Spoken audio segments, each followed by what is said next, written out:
Okay, everybody. So this is Beyond Competency Modeling, when the emperor has no clothes. And it's a little bit of a controversial topic, I think. Um, it's meant to be. Uh, we, uh, we a couple of years ago at our summer institute, we did a talk a little bit like this, and I think most people were on board, but we certainly ruffled some feathers, and we do intentionally ruffle some feathers on this topic because for quite a few years, I viewed it as a serious issue that's literally like the emperor has no clothes, as though nobody was noticing. So I could be wrong on many of these things, and some of the things I'll say will be kind of assertive, I suppose. But I'm not the only one that thinks this. I've talked to a lot of senior human resources executives, for example, and leaders who, at least in private, acknowledge some of the challenges that we're going to talk about here today. So um, before we get into it, let me talk a little bit. We got more webinars, actually, probably more webinars in 2021 and 2022, actually. But we've got some upcoming ones. We're going to talk a little bit. There's a white paper we did years ago called Get Out of the Training Box. And those of you who've been through our practitioner program probably know about it, because it's about the fact that when we are performance consultants or we're doing performance improvement, training isn't necessarily the only intervention. In fact, sometimes it's not appropriate part of the intervention. And we think that having a bigger solution neutral perspective is important. And so you'll see some of the other topics. We're looking forward to those. Next month, I'm really excited to announce that I and my colleague Shane Isley are going to do a session on accomplishment-based coaching and supervision. And if you go to our website, you could register for that now. Although if you've been registered for previous webinars that we've done, you will you'll probably get the notices for this one also. But on August 18th, we're going to talk about it. And we developed this accomplishment-based approach to management and then coaching quite a few years ago. Shane, who's been our colleague for quite a long time, who specializes in the behavioral health industry, has been applying it both in his own company for some period of time and now as a consultant to others. And so I think we'll have some very interesting things to say about that next time. As it applies in general, as a methodology or an approach for continuous development of people. I'm going to make this this blog post available to you. It's actually, you can go to our website if you'd like also and get it. But I highlight it only because we created a PDF of it. If you want to download it now, you can. Hopefully, you can see on the side of your screen a place where you can download it. It has all the links in it, I believe, to the PDF. But again, you can go to our blog at performancethinking.com and get it. This is one of several blog posts we've done over the last few years on this topic, and it has links to various relevant background pieces and so forth. So I'll leave that available up for a few minutes. Also, of course, if you want to know more about this work and you're new to it, we have a YouTube channel, performancethinking.tv. And we do post our webinars there, but we also have a whole bunch of other smaller, shorter, playlists with 3 to 5 minute bits on them. Like, for example, the one you can see peeking up over the top here on performance consulting. And you might find these useful either for your own information or possibly if you want to share things that you've learned about performance thinking with others. It's not a bad place to direct people to. So I want to do a little poll, as I usually do here. And I'm going to sort of, I think I'm going to start it in a moment. I just want to get a sense of who you all are, because there's quite a few. Let me just do this here. Hopefully you'll be able to see this now. So if you could select the thing that most best describes your role in all of this. Are you an individual contributor? Are you a leader, manager, supervisor who's responsible for other people? Looks like a lot of training and development professionals and performance consultants, which I might expect. Not many HR people yet, looks like. This is a topic, obviously, which is relevant to human resources in a big way, because so many human resource organizations have committed to competency modeling one way or the other. So there you go. So that's so it looks like most people have filled this out. Looks like more than half of you, or roughly half, are performance consultants. Looks like there's some training and development people and a smattering of others. Are you still filling it out, though? I can see there's still people who are clicking on this. So, all righty. Well, thank you for engaging that. I have an idea of who I'm speaking with a little bit more now. I'm going to end that. And I think that you should be able to see the results of that in your screen. If you can't, again, there's looks right now about 45% performance consultants, about a quarter of you are training and development folks. There's a few leaders and managers, a few HR people, which is great, and talent management people. So it's a good mix. So, this is not something I expect you to answer, although you could certainly do some chatting about it if you like. But in large organizations, we encounter competency models in lots of different places. Sometimes they're explicitly or implicitly embedded in job descriptions that are used for recruiting and hiring people. Sometimes they're, used actually as training objectives. Certainly, there's a lot of LMSs, learning management systems, where people are using competency models to sort of organize them, and that, I think, is one of the biggest applications.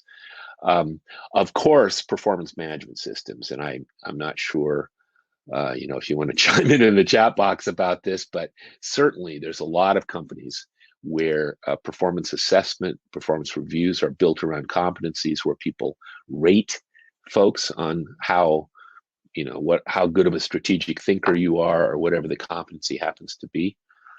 There's some coaching and development work out there that's competency focused. Succession planning, I've talked to people across quite a wide variety of different approaches to succession planning. Most of them a little fuzzy as far as I can tell, and at least implicitly are often related to competencies, and then possibly compensation decisions. Or maybe you're in one of those organizations where competency modeling is not used at all. We were recently doing some work with one of the larger social networking companies, and they just don't use them. So it's quite a mix. But I just kind of curious, consider your own encounters with competency modeling in different places. And so my question would be really for you to reflect on is, how's that working for you? Yeah, there we go. Ian, he knows, and some other guys in there, some other folks in the chat box. So for individual contributors, being rated, for example, with respect to competencies is perhaps an uncomfortable experience in many cases, or are you a 3 or a 4 on communication or on whatever the competency happens to be? Leaders and managers are often in the position where they have to rate people, or in especially performance management systems. Training departments, I have worked with a lot of training departments over the decades, often coming in with our performance consulting approach. Some of them don't really do much with competencies. A lot of them say, well, we have competency models, but we don't really pay much attention to them. And then, right, there we go. Scott has got some comments about that one again in the chat box. Then I've encountered some training departments who are so locked into competency modeling, particularly when it comes to leadership and management development, that they really can't sort of see beyond the competencies. They can't get specific enough to look at specific behavior or accomplishments. And then, of course, talent management, a lot of different systems and approaches to talent management. So I've personally heard quite a lot of complaints, if you will, about these things, or sort of rumblings. And if we have a few minutes at the end, I'll be interested to know what you all think. I might be wrong about this. Again, as I said in the beginning, I'm a little defensive about it because some people get a little bit up in arms. But we've been talking about this for a long time. Back in 2004, I was happy to be co-author with my then young colleague Tina Teodorescu, who has become a very senior HR leader in a number of companies over the years since then. And she authored this paper that I contributed a little to. And she was talking about competence, and what she meant was what our thought leader, Tom Gilbert, the performance engineering guy, talked about competence as the ability to produce and achieve accomplishments, which is, of course, what we're going to talk about a little bit today. So even back however many years ago that was, 15, 16 years ago, this was an issue that we were aware of. And then more recently, I try to get conversations with senior HR leaders when I can, and ask them how that's going. And often, if they speak to me one-to-one, they bring up issues, but a lot of times in public, they don't say much. This was a very sort of poke in your eye kind of top title, I thought, by this fellow, Martin Lanick, in 2015. Still using competency models, it's time to grab a life jacket. He was pointing out basically the same message about the emperor has no clothes. We've had a bunch of blog posts, and I gave you one to look at around this topic over the last few years. And then at our Summer Institute 2 years ago, I did a talk on this, and it really is kind of the emperor has no clothes talk. And as I say, most people are pretty positive. Some people, they were not so happy about what I had to say. So this is an ongoing discussion. I think it's fair to say that between learning management systems and performance management systems where people have competencies that they're rated on, that organizations literally have sunk billions of dollars into this. There's a lot of investment that's gone on, and I think it's one of the sources of resistance, if you will, because these things are really embedded. The competencies are embedded in these systems, and they're administratively convenient. It kind of helps you organize your LMS. It helps you organize things. It's kind of seems like you're accomplishing or doing something valuable. I would argue that it's an illusion, but again, you might have a pushback on that. And I will say absolutely that I've spoken with senior leaders in both HR and also other functions in organizations, and they know they got problems. But what I've encountered is that they don't really know what else to do. They don't have any other sort of really good solutions. Now, I like this quote. This is from a senior vice president of sales who just came out and said it. I hate competency models. And, sales is an interesting area in this regard, because salespeople, when they're trying to be successful, they probably aren't worried too much about competencies. They're probably worried about the next milestone, the next thing they're going to achieve in their territory or in their account. So it's not a surprise that a senior leader in sales who is very focused on real performance would not be too happy about the level of abstraction that competency models represent. But let me just take a moment and talk at a very high level about what are competencies and where they came from, because I've been aware of the sort of abstractness of them for decades. But it was really only a few years ago when a colleague of mine who had worked at DDI, which is one of the big leadership and human resources consultancies that also helps people build competency models, when he actually sort of explained it to me. And this is a really simple sort of presentation of this, but essentially, as I understand it, or at least one of the main streams of competency modeling came from analysis of what do top leaders do? What are the kinds of things? What's the behavior top leaders have? Now, the challenge was that as they began to look at that, they came up with a very long list. It was well over 100 different kinds of behavior, and that's pretty hard to manage. So what they did is they sorted them into piles or clusters, and then they labeled those piles, as you can see kind of reflected in the label in the piles of books there that have names on them. And the labels of those piles became competencies. Now, right there, you have a level of abstraction that is kind of, surprising in a way, that we would think a category which would include a whole set of cluster of different behaviors would be thought of as a thing that was really meaningful. But here, for example, is a list from one of the top business schools. I just pulled this off the web. And these are a list of competencies: building trust, collaboration, communication, delivering results, etc. And they have them specified in some ways with sort of indicators for non-managers and for supervisors and managers. And let's focus in on this one, on communication. That's one that is a commonly important thing that people communicate. Now, if you look at DDI, which again, DDI is one of the primary development dimensions international, is what DDI stands for. One of the companies that's been around for a long time and focused on competencies. They say, if you pull it right off their website, Competency are specific behaviors and capabilities that need to be demonstrated proficiently to achieve success. Now that sounds pretty good, doesn't it? Specific. But my question is, how specific? So let's take this category, this competency called communication. So what does it look like? How do we know if it's happening? Well, if you're conducting a one-to-one development meeting with a direct report, where you're working to produce some agreed upon action steps to help that person develop, that's one set of communication activities. And there's a whole way you're trying to be collaborative and helpful, and maybe you're even a servant leader working with your direct report. And you're having a certain kind of conversation that's hopefully very friendly, collaborative, positive, all aimed toward the same thing, coming from the same place, at least if it's kind of working right. But then what happens if you're negotiating with a company that happens to compete with you, and you're trying to come up with some sort of deal that will protect your interests, protect their interests, and they're tough negotiators?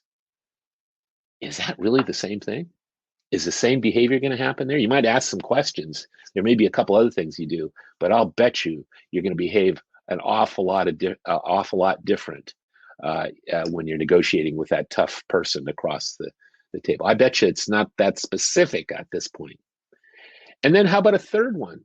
If I'm a salesperson, I'm communicating with my prospective customer. I'm trying to engage them. I'm trying to identify their needs and their interests, and I'm trying to expand those so that they recognize the needs. And then I'm trying to communicate how we can address those needs. Is that the same competency?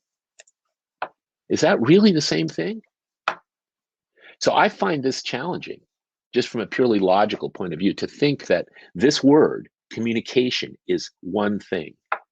It makes no sense to me. I think it's so vague as to be useless. Now, you may have another point of view, and hopefully we'll have a few minutes at the end to discuss this. But that's the first thing. The specificity of it is an illusion. And you can have all the lists of possible behaviors you want, but I'll bet you that list will not include things that are specific enough to be able to develop the person conducting the development meeting, and the person who's involved in the tough negotiation, and the person who's doing sales, all with the same thing. I'll bet you they're different. Now, if we step back for a moment, a competency is not performance. It's not specific behavior, even though you might have some examples of specific behavior that you use to try to think about competency. It's not even a definite list of behavior types. There's a sampling of them typically. It's like that concept on the left. You got a cow, a pig, and a horse. Well, we'll call that livestock, but they're pretty different. So it's a category name. It's a concept label that people assume somehow is specific. And I just invite you to consider that. And then, of course, the performance management systems are the ones that kill me, because we rate people on these. Here we got the people in the office, right? We rate them on these competencies. You a 3 or a 4 when it comes to strategic planning, or maybe a 5? You 5? I think it depends on how much I like you. Sometimes, not always, but sometimes. I think it depends on whether I had my Starbucks this morning. I think it depends on a lot of things that don't have much to do with your actual performance. Now, maybe some people do it better than others, but you're already starting with an abstraction. So this is one, as I've had these conversations with people over the years, this is one of the most interesting things I heard. I spoke to a senior leader, executive, and he was explicitly told, you can't give too many 5s or 6s. Now, part of that is because compensation might be related to it, and President's Club or whatever it is. But think about that. This is like grading on the curve. It's like where everybody can't get A's, we've got to have some B's and C's. So what does that mean? How can you think of that as measurement? If I'm having to identify your so-called competency, but I can't give you a 5 because I already gave up too many other people 5s, what does that mean in terms of objective measurement? So we could spend a lot of time debunking this, but what I would argue is that, first of all, competencies are inherently abstractions because they're categories of behavior. Secondly, because of that, they're open to wide interpretation. It very much depends on who's doing the interpretation. They're not specific enough to manage your coach. I can't tell you, oh, you need, what does it mean to say, I'm going to coach your communication? If I do it effectively, I'm going to be defining specific behavior. And at that point, the competency is kind of irrelevant. We can't really objectively measure it. If we're rating people, it's what my mentor, Eric Houghton, used to refer to as refined opinion. Looks like it's something, but it's really refined opinion. Are you a 4 or 5 on strategic thinking? Depends who you ask. And it also, as far as I can tell, breeds cynicism, because I can't tell, I'm sure you've all, probably many of you have experienced this in large organizations where people kind of roll their eyes about the appraisal process. Maybe not always, but often. And I would say that that is a function of the abstraction here. So it seems to me there ought to be a better way, but people haven't come up with one. And I believe that we performance-focused, accomplishment-based performance improvement people actually have a better way. Now, I was looking at this a year or so ago, and there's a lot of buzz on the internet if you look for it, if you Google things about competencies. And so I was looking for something like, what's the next thing beyond competencies? And they said, how about traits? Now, traits come from sort of personality psychology from quite a long time ago. And I think they're even more abstract and subjective. So I would argue that that ain't a solution. I think that's taking us back 50 years. So let's consider something else. And this is kind of where I want to introduce this notion of being accomplishment-based. This guy happens to be my son, who is now a fully employed software developer at 23. But back when he was about 12, and I was telling him that he wasn't really getting his homework done or whatever, I was kind of giving him a hard time because he didn't seem very motivated. Being a smart kid, he said, "It's your fault, Dad. You praised me for being smart instead of for my accomplishments." And that was kind of a wake-up call for me. I knew this professionally, but I thought it was kind of interesting that my son was telling me this, and it got me thinking. Of course, some of you know Tom Gilbert, maybe many of you do. And Tom Gilbert was a really, really important player in the field of performance improvement. He wrote this book, Human Competence, and we just celebrated its 40th year a couple years ago. And he said a lot of really important things in that book. He was one of my main mentors as well. But this statement is, to me, ought to be chiseled in stone someplace. He says, in the great cult of behavior, and he just meant all of us, we all look at behavior. We think that's what we're interested in. He said, behavior itself is viewed as an end rather than as a means to an end. And of course, competencies are categories of behavior. But he said, we must enable people to produce accomplishments, the valuable products of behavior. Now, this represented a sea change, a paradigm shift in the field of performance improvement, because now we focus on the valuable products of behavior. That's what people are contributing to their organizations. And in my work, in the Performance Thinking Network, we call these work outputs. And the reason we coined that phrase, and you'll see that phrase in subsequent slides, is that the word accomplishments has been used in a lot of ways by a lot of our colleagues. And so it's very hard to know for sure what people mean when they say accomplishments sometimes. Sometimes they seem to mean the completion of behavior without specifying what that behavior produced. Sometimes they seem to mean the achievement of certain business or organizational level results. There's a lot of different things. So we said, at least in our work, when we're teaching people how to analyze performance, we're going to use the phrase work outputs, because first of all, it's clearly a product at that point of behavior. And secondly, it sounds like a countable thing. We want to be able to count them.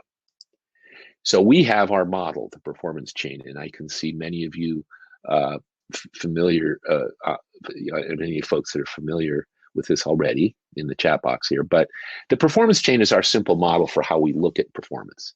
We always want to know, start with the end in mind. We want to know what's at stake for the business. But we want to focus on what we call work outputs or accomplishments, because those are the things that deliver value. Those are the things that individuals, teams, and processes produce in one way or the other that contribute to the organization, whether they're concrete deliverables or transactions like loans or sales, or decisions, which are extremely important and often very valuable outputs or accomplishments, especially of senior leaders, or milestones in the process, or relationships, which we did a whole webinar on some months ago. So far, it's still the most popular of our webinars. Changes, new things, improved things, products of communication like agreed upon action steps, plans, designs, and so forth. Those are types of work outputs listed there. And those are what we mean by accomplishments. Once we define those in performance thinking, the logic says now we can go to behavior, figure out what behavior is actually needed to produce those work outputs. But the behavior is important because it does produce the work outputs. And then we can look at behavior influences, which we'll come back to a little bit later. So, you can define jobs this way. Here, for example, is a vice president of marketing and sales in a startup. This is almost 20 years old, but this was a startup in which this person was part of the startup team in a venture capital funded startup. And you can see circled her particular accomplishments or outputs that were valuable. She had to be able to produce compelling reasons to invest for investors, market analyses, accurate competitive analyses, contractual documents, and so forth. You can look at that. That is pretty much the definition of that VP of marketing and sales. Those are concrete things that are valuable. Or we can look at this one, which was an HR director in another company. And you can take a look as you look down those things. You can look at those things. Those are all outputs or accomplishments. Some of them are things like recommendations, but a good recommendation can be a very valuable product of behavior. And so you can see those, that we can define something like an HR director with her or his work outputs. Here's a head of school. This is in the behavioral health world. This is the head of a very large, actually, set of schools for people, special needs learners. And so this head of school provides a lot of accomplishments or outputs to directors, to staff, to business partners, and so forth. Again, this is not an infinite list. And if you ask this person and said, did we cover your job? They'd say, yep, we got most of it, got the important stuff. And here's one last one. We've gotten involved in looking at HR business partner performance over the last few years because HR business partners, as some of you probably know from your corporate experience, are a very interesting player. They can be just kind of, the customer service folks out in the field representing human resources. And sometimes their jobs are very transactional. But in this case, this is senior HR business partners who tend to be much more like internal executive coaches and management consultants.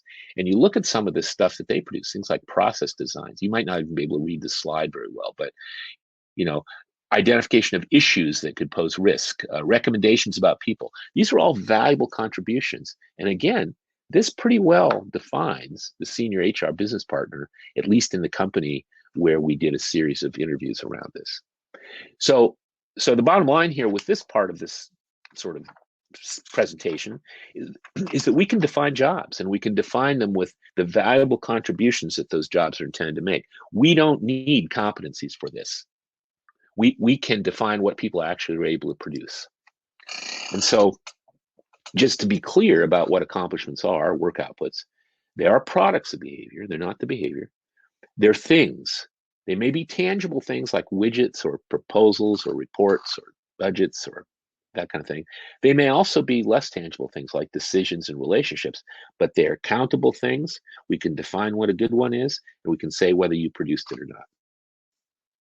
And as it says there, also they're countable. And of course, we don't care about them if they're not valuable. So we want to be able to make a credible link from them to the organizational or societal results we care about. So that's what we're talking about here, work outputs or accomplishments. How do we identify them? Well, any of you who've been through our programs or been through other accomplishment-based performance improvement methodologies know that there's a lot of ways we go after it. But in the end, it's like, if you're successful at this hunk of behavior, what does it produce? A decision, action steps, a plan, a better relationship, a milestone in your sales process. That's kind of the way we think about it. It's the product of behavior. And what I would say is that if we can define a person or a job role's accomplishments or outputs, it's a lot easier to define jobs in a way that's measurable and can be monitored and can be hired into. It's a lot easier to change job expectations. These days, people's jobs change awful fast because of the speed of business, the speed of everything. And so, you got to add something to your list. Well, okay, we'll do that. But we can change job expectations by simply adding, changing, or removing accomplishments on that list. We can measure them. We can manage to them. We can coach people, and we can develop people's ability to produce accomplishments. And if we're focused on the accomplishments, then our job is, first of all, to get really clear with the person or people or HR organization, whatever it is, what a good one is, any given accomplishment, and then problem solve. What's the behavior needed to produce it? and then put in place things to support that. The other thing that's really cool about accomplishments or work outputs is that it's a lot easier once you define them to connect up people's day-to-day activity, the work that they put in, with business results. It's a lot easier to say this hiring decision, this report, this analysis, this job design, this relationship has a credible link to one or more of the business results we're trying to accomplish, than to say, if you behave this way, or if you are really good at strategic thinking, then of course it will be like, how's that going to work out for you in terms of linking to business results? The other thing, and we'll probably have another webinar on this, but it can also, if you define the accomplishments, for example, a senior leader, and then you're trying to do succession planning, you can begin to look at the accomplishments needed to succeed that leader, and begin to look for people who can produce some of them and develop them on a path toward that. So it's a lot easier to do these things if you nail down the accomplishments. Well, what would that look like? I mean, let me get a little more concrete about it. First of all, you can talk about job descriptions. This is a job description. I think it's properly sanitized, but this was from a person who I coached as a project in our practitioner program probably 5 years ago now. And she worked in a very large Middle Eastern company based in Dubai that had something like 75 businesses. And she was responsible for leadership and management development. And so you might not even be able to read this very well, but down the left are work outputs, strategic plans, set of standards, clear expectations, business review plan, business review presentation, aligned team, etc., with clear criteria about what a good one was and how they're going to be measured. And what I was impressed by in this particular project was she was able to look at this level of manager, which was a sort of a second level kind of middle manager, across all these different kinds of businesses, retail, non-retail, consulting, product-based, etc., and define this list of outputs for any manager or leader in that company. Company with 75,000 employees, plus or minus. So notice that this is a lot more concrete than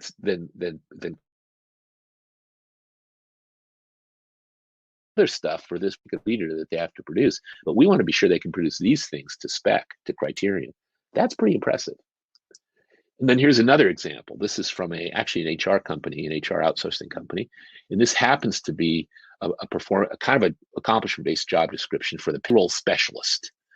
And you can see down the left, the payroll, completed payroll, responses to requests, proactive recommendations, client-facing reports, and client relationship. That's a fairly high-level description of the outputs, and then their criteria about what a good one would be. This is the basis for hiring, for onboarding, for coaching, for doing all the rest of it. And then here's another one. This is for a large behavioral health organization for a vice president of cloud operations. It's a big enough company to have a cloud and stuff. And this is probably definitely finer grain than you can see on your screen unless you got a big one. But these are categories of performance, and then within them, there are decisions, there are proposed improvements, there's etc. So these are outputs of the VP of operations, and we could hire people into this. We could have behavioral interviews with them to see who's qualified and who's done stuff like this before, but it's not vague. It's pretty concrete, and it's pretty complete description. The other thing about this is what I've just shown you is kind of the HR organization level of stuff where we can define job descriptions. But in our coaching and management leadership programs, we actually teach leaders, managers, coaches, supervisors to sit down with the people they're leading, managing, coaching, whether they're teams or individuals, and go through the process of getting really clear on what the expected work outputs are. So it's a tool that can be a sort of an engine for alignment and development between managers, supervisors, coaches, and the people they're managing, supervising their coaches. And so this is sort of shameless commerce bit, but this is on our website. And you can see in our executive performance coaching service, for example, we have a methodology that talks with CEOs and C-level people and senior level people, first identifies their outputs, which often surprise them because there's all these things like decisions, really critical things like go, no-go decisions, hiring decisions, funding decisions, and so forth, which are really important outputs, but a lot of times they're just kind of spoken. But they're things, and it takes a lot of work to produce good ones. We also, with our coaching program and leadership modules and so forth, we teach people how to do this stuff. So what would it look like if this became if we use this instead of competencies for talent management? Well, first of all, when we recruit people, if we have a list of the accomplishments or outputs for a given job, then we can create performance tests. We can ask people, have you ever produced a treatment plan before? Have you ever produced a budget like this? Have you ever done strategic plans for a whole department? Whatever the outputs are. We can anchor that interview process and that maybe performance assessment process or performance test process to outputs at the very front end when we're recruiting people. And then we can onboard them. And one of the nice things about this is when you think about onboarding somebody into a new role, if you know all the things they need to be able to produce for that role when they're fully up to speed, you can figure out what are the things we really need to nail down the first week, month, couple of months. You can actually do a beautiful onboarding ramp up by prioritizing the accomplishments or work outputs that people need to be good at. And so you can focus their development and the coaching and management of those people on those things as you onboard them. Then if you do what we recommend to our training and development colleagues, and you build training where the objectives of training are not behavioral, but they're outputs. At the end of this training, you'll be able to produce a good working relationship, a budget, a new hunk of code, a whatever it is, an output. We can build training, ongoing training, and sort of job readiness training around accomplishments. And that's what our late mentor, Joe Harless, used to talk about when he talked about accomplishment-based curriculum development. Then we can move people into what we think of as a talent development cycle. And this is really what we teach in our coaching program that we're going to talk about next month with Shane. But the idea is if I'm coaching somebody and I sit down with them first time or two I meet with them, and I say, let's talk about who are your customers and who do you deliver things to and what are your outputs. And so I get real clear with that person that I'm coaching or supervising about what their accomplishments are. Or if I'm in something like let's say a behavioral health organization where maybe there's already a pretty well-defined job description for, let's say, clinical supervisors, we can say, well, this is the outputs that you and your clinical supervision role need to be able to produce. Let's look at those and which ones are important to you and which ones do we need to improve or add. And then you can begin to have an ongoing conversation. It's described as a touch point here, and I have to credit Ian Cook, who's here for building the first version of this some years ago. But the idea is we move people into this kind of ongoing talent development cycle where we have check-ins, and the check-ins are not about kind of vague stuff or like how you doing with that strategic thinking competency. It's about, oh, you need to produce a strategic plan for your department. Let's talk about that. How can I help? And so what you've done is you've now built a process which is all about developing people's ability to produce the valuable things that the organization expects from them. And you can even then at some point make decisions about promoting them, about what their career path is. Like, what do you got to do to be a clinical supervisor 2, or what are the additional outputs? You can do succession planning, you can do all the rest of it. If you build this around accomplishments. The other thing is that measurement gets easier. So there's a lot of talk in HR organizations about how we measure talent development, how we measure, sort of human capital and so forth. And there's a lot of different ways to do it. I've had a couple of colleagues who've worked closely, for example, with the finance department to get very quantitative about things. But if you focus your development and your coaching and your ongoing development on accomplishments for a given job role, first of all, you can just literally talent. Now you're doing great treatment plans. Let's move on to decisions about changing them or whatever it is. You can actually count these things that as people develop the ability to do new ones. It's not vague at all. You can also keep track of your employees. You can say, wow, this last quarter, like everybody in the team produced, an average of 3 or 4 new accomplishments that they're now really good at. You can also think about when employees are ready for the next level, because if you know what the next level is in terms of the accomplishments it needs to produce, and you know where they're at now, then we can figure out, okay, you're now ready for this because you've demonstrated you can produce all these decisions, widgets, documents, relationships, whatever the outputs are. And then you can even conceivably, if people aren't too uptight about this, you can even have your managers and supervisors and leaders, and you can say, how many people in your team have you added accomplishments for this quarter, this year, this whatever? So this is a very concrete way to look at monitoring the development of talent development and then probably making changes in how you guys go about stuff in your organization, whether it's coaching check-ins or to use. So we can measure development this way a little bit more concretely. And I would say, I mean, this is of course my bias, but I think this ought to be the next big thing. I think that we have, and those of us who understand about accomplishments, I really believe that we now have something to offer our colleagues in HR who don't really know about accomplishments, but get it, at least privately, that competencies aren't working too well.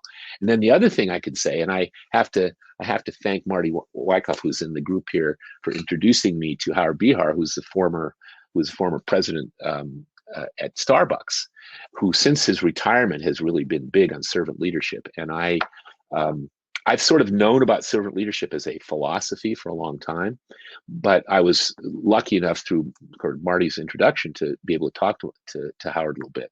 And what he told me was that servant leadership is a beautiful philosophy. He's out promoting it. He gives talks about it and so forth.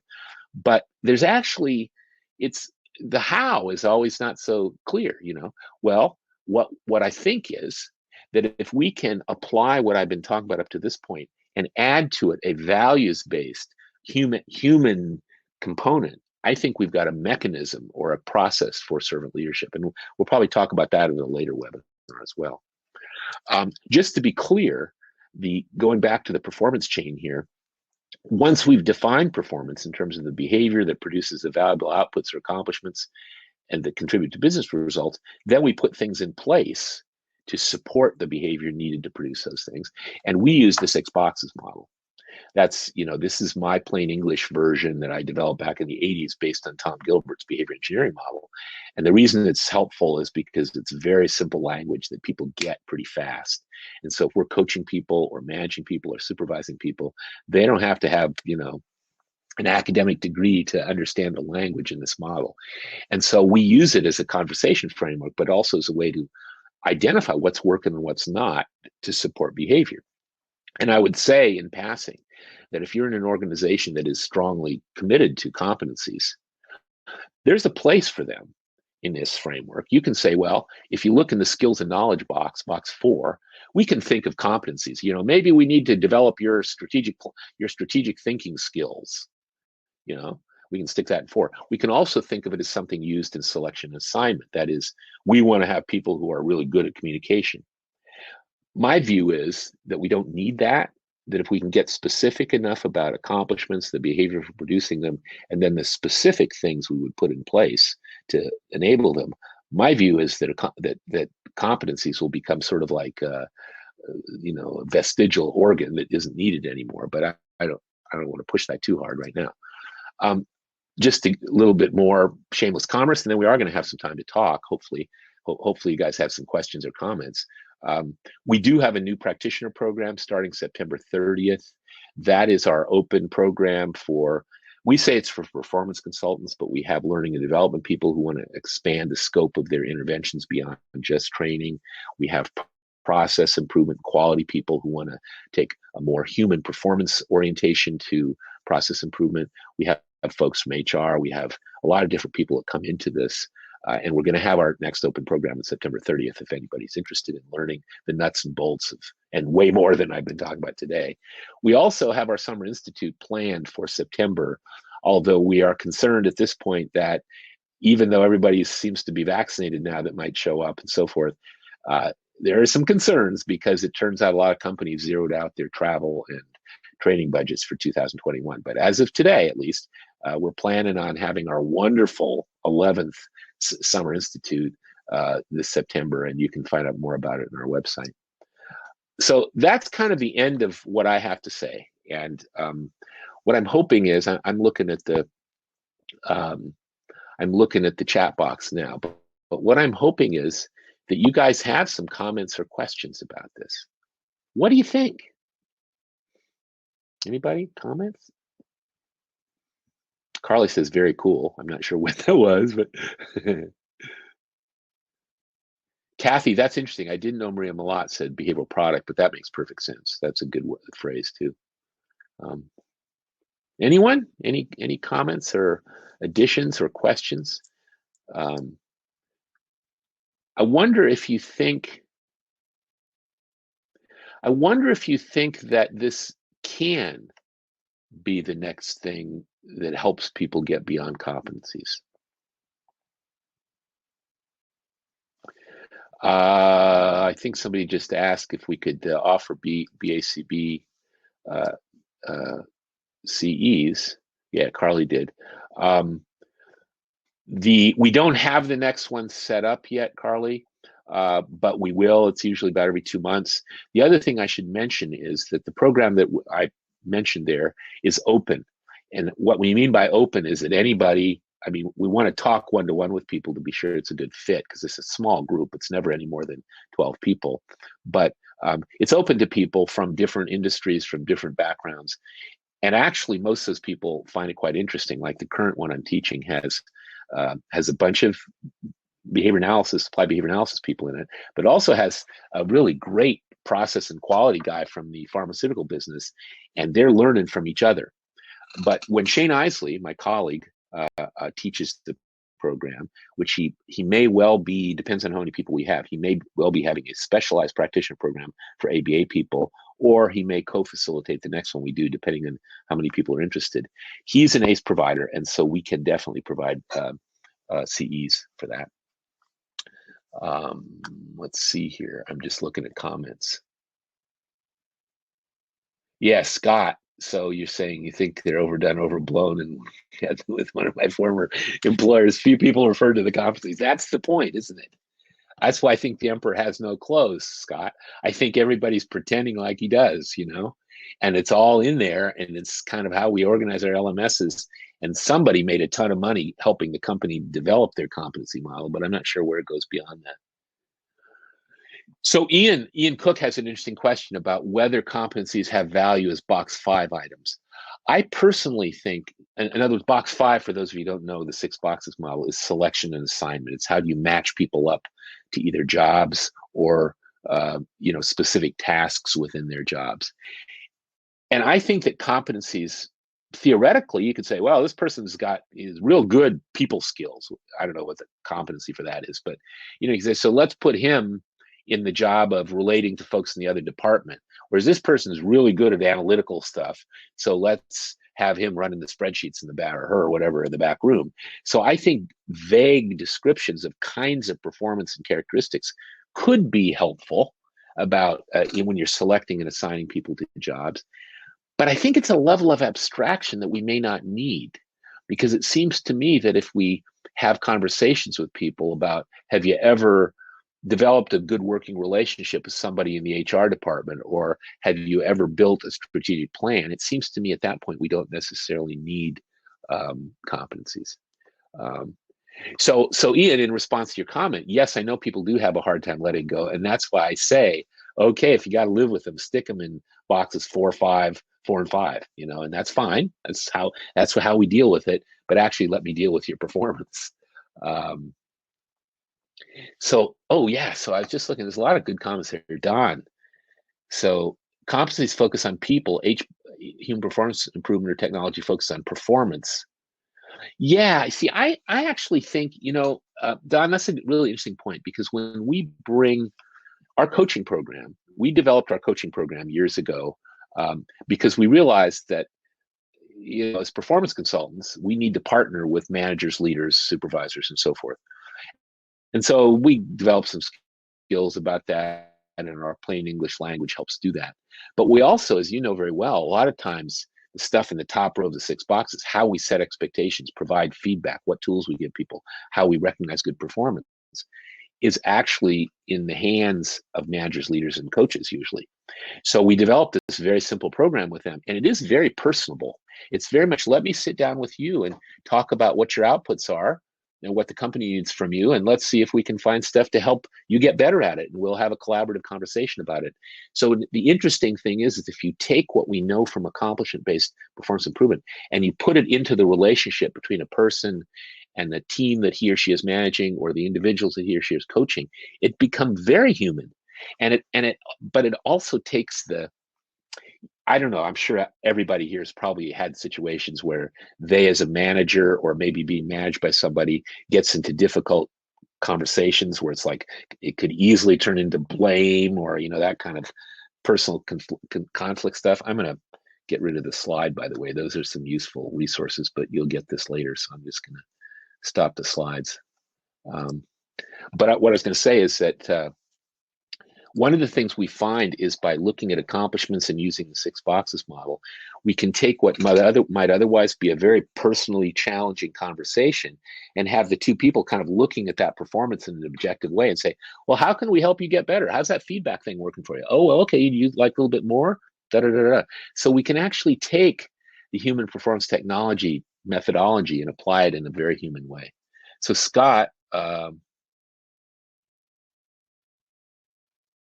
yes, so Scott's talking about needing to be careful not to muddle competencies with underlying abilities. I don't know for sure what either of those things are because I'm really concrete. So for me, if I identify the outputs first and I talk to people about whether they've ever produced those or if they produce things like that in the hiring process, I think I can get pretty good at it. But I also know, Scott, that you and your colleagues are really good at assessment methodologies that do a really good job of identifying good hires. So I'm not going to quibble with that. I sort of get that, but I can see how it could get a little bit fuzzy, the difference between competencies and abilities and so forth. So Carly, everyone rolls their eyes, right? Exactly. Like I swear that are you a 4 or a 5 on whatever the competency is? It just breeds cynicism. So Jasmine says, is it fair to say that the problem that competency model is trying to solve to answer Scott's question is to help individual performers and their managers observe, focus on, and have conversations about behavior development and performance? I think it is. I'm not so sure. I mean, my cynical approach is the problem that it's serving is to help training and performance management systems sell more stuff. And that's my cynical view. I think that money has kind of taken over in a way. But if we want to be fair about it and we want to be honest and fair with our HR colleagues who are deeply into competency modeling, I think you're right, Jasmine. I think that is the problem that's being tried to solve. And remembering that competencies are a way of dealing with the fact there's too many behaviors here. So like we got 100 behaviors, like what do we do with that? We'll sort them into categories.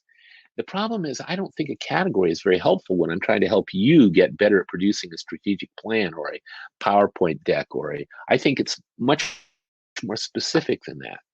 So I think it is maybe trying to solve the problem, but I don't think it solves it very well. This is great. You guys have a lot of good stuff going on here in this chat box. Don, Megan. Yeah. Yeah, Megan, like Edcast, are building huge taxonomies. Like if a few are good, what about 400? Yeah, and then what happens is you pick and choose. It's pick one from column A and one from column B. And again, my cynicism is showing. But my view is that an awful lot of organizations, maybe there are some who really do a great job with it, and they get specific about behavioral indicators and they're very objective. I don't know. I don't think it's possible, but maybe it's possible. They will claim that. But what I really believe is that an awful lot of this is going through the motions of feeling like, oh, well, we've got the competencies for this job now, so whew, I got my job handled. I think people think they have a solution when they really don't. And what I've noticed is, and we're going to talk about this next month in our webinar with Shane, but what I think is when you're talking to individuals and teams and you're looking at their accomplishments, then you can coach to that. Yeah, then you can get some traction, Anything else here? We're probably just about done. I really appreciate all your active questions and comments here. A few people had to leave. Let's see, is there anything else? What's wrong with measuring talent development with budgets, certificates, and completions? Well, you have a little smiley face there, Scott. So I think you're probably sort of asking that with a little bit of humor in it. I think badges are great, but it depends what they represent, isn't it? All right. Oh, and Marty, of course, your cynicism is showing, dude. We only hire 6s. That's, Steve Jobs always said you should always hire people smarter than yourself. And that's fair enough. But I think it goes back to my son's comment about I shouldn't be telling you how smart you are. I should be praising you for your accomplishments. I think that's where it comes down. Okay, any last comments, questions, or observations, everybody? I think our hour's about up, and I think we're probably pretty much done. But I really appreciate your showing up and contributing. All righty then. I think we're actually, this is the first time I'm kind of as some of you might know, I tend to talk a lot, and the fact that we were able to get through the sort of content well within the hour and then get some nice comments from you guys is great. So I appreciate it, and come on back. Come next month. You know, I know you can't always make it to this time, but that's why we send out the recording afterwards. And so looking forward to seeing you next time, or at least hoping you hoping that you watch the videos. I'm going to sign off now. So thank you, everybody.